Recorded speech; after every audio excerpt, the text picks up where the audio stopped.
Pernah nggak sih ketika lo dikasih banyak tugas dan itu malah bikin lo males untuk ngerjainnya? Kayak misalnya bingung gitu, mulai dari mana ya? Dan akhirnya malah makin numpuk. Niatnya sih besok mau ngerjain, tapi pas besoknya, tar aja deh gitu, kerjainnya malam. Dan pas malamnya, ya makin males untuk ngerjain. Dan akhirnya, ya keluar kata yang sama, besok aja deh. Gitu aja terus gitu. Apalagi ya zaman PSBB kayak sekarang gitu kan, ya bikin males aja gitu, ke kasur deket, kerja mungkin gak ada yang ngawasin, nugas juga ya tetap di situ-situ aja, dan akhirnya ini bikin kita jadi gak produktif. Nah kalau misalnya lo lagi ngerasa gak produktif, ya pas banget ya lo tonton video ini. Kenapa? Karena kali ini gue bakal nyeritain satu pandangan yang menurut gue penting lo ketahui tentang produktivitas. So, lo tonton video ini sampai habis biar lo bisa dapat keseluruhan insight-nya.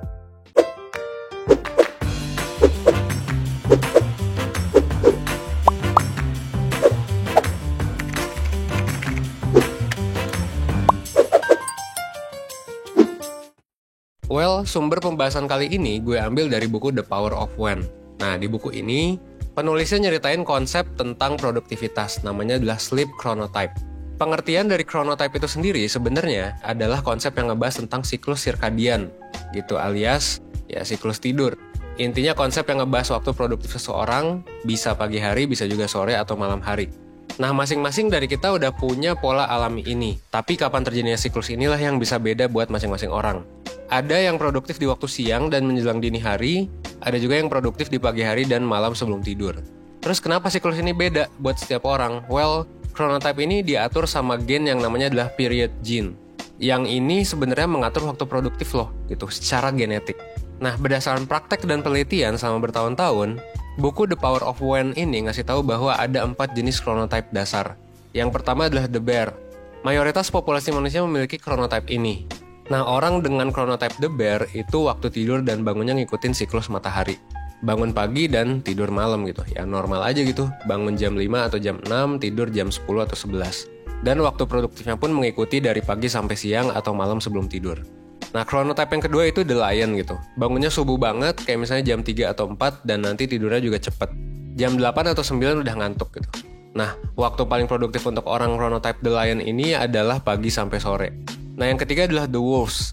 Nah, buat lo yang bangun siang kayak misalnya jam 11 atau 12 dan mungkin baru tidur lagi subuh, ya bisa jadi lo adalah the wolves. Nah, waktu paling produktifnya adalah saat larut malam, ya mungkin jam 7 sampai subuh gitu. Nah, chronotype yang terakhir itu adalah the dolphin. Ini yang jam tidurnya nggak beraturan dan mungkin gampang terganggu tidurnya. Ada suara atau cahaya sedikit aja bangun gitu. Orang dengan chronotype ini sebenarnya nggak butuh banyak tidur. Dia juga punya beberapa waktu produktif sepanjang harinya. Nah, dari penjelasan gue tadi sebenarnya masing-masing chronotype punya rekomendasi jadwal hariannya sendiri-sendiri yang bisa lo baca lebih lanjut sebenarnya di bukunya. Tapi dengan gue ngasih tahu lo sedikit tentang chronotype ini akan ngebantu lo untuk tahu gitu kapan waktu lo harus tidur dan kapan lo harus nyusun jadwal lo buat produktif sehari-hari gitu. Jadi lo lebih bijak dalam menentukan kegiatan lo sehari-hari. Dengan lo tahu chronotype, lo juga bisa paham gimana jam internal tubuh lo bekerja. Jadi lo bisa nyesuaiin dengan aktivitas dan tugas harian lo, biar lo juga bisa menggunakan waktu secara efisien. Ini juga pastinya akan ngebuat lo jadi lebih produktif lagi. Nah, tapi ya sayangnya hal penting kayak gini itu nggak diajarin sih di sekolah gitu kan. Ya di sekolah kita belajar apa sih? Biologi, matematika, dan sebagainya gitu ya. Dan nggak jarang juga, meskipun ini penting, semua orang cenderung dipukul rata gitu. Misal harus jadi morning person. Dan bisa jadi dituntut juga untuk ngerjain tugas atau bimbel gitu ya sampai malam gitu. Untuk bisa produktif.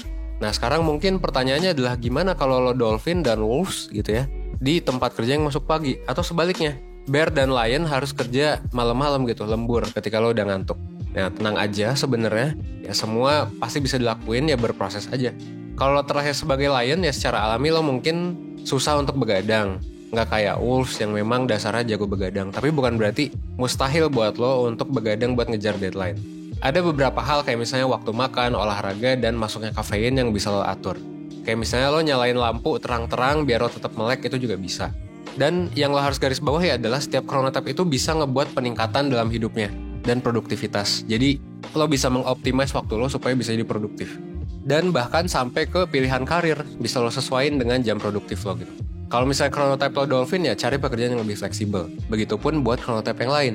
Gitu. Dan kalau memang itu masih susah lo lakuin, ya gak apa-apa. Yang penting coba untuk kenali diri aja lebih dulu gitu.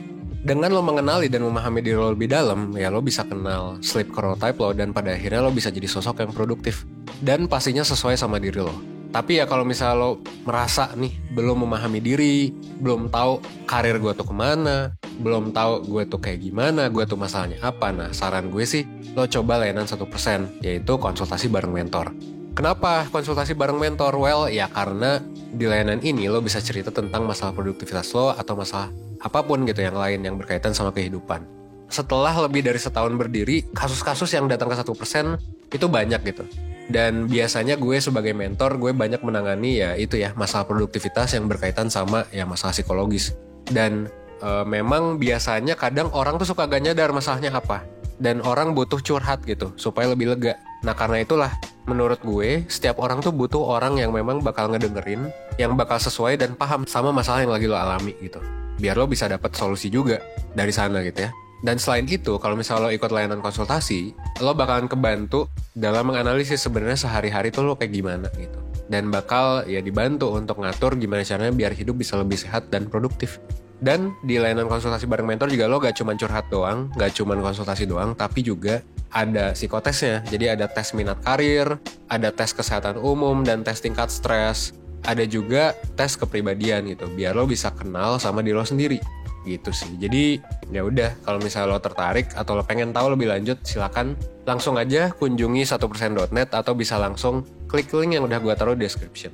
Kalau misalnya lo tertarik buat daftar pakai promo, coba deh masukin kode ini, terbatas ya, sebelum pembayaran buat dapetin diskon sampai dengan 25.000 gitu.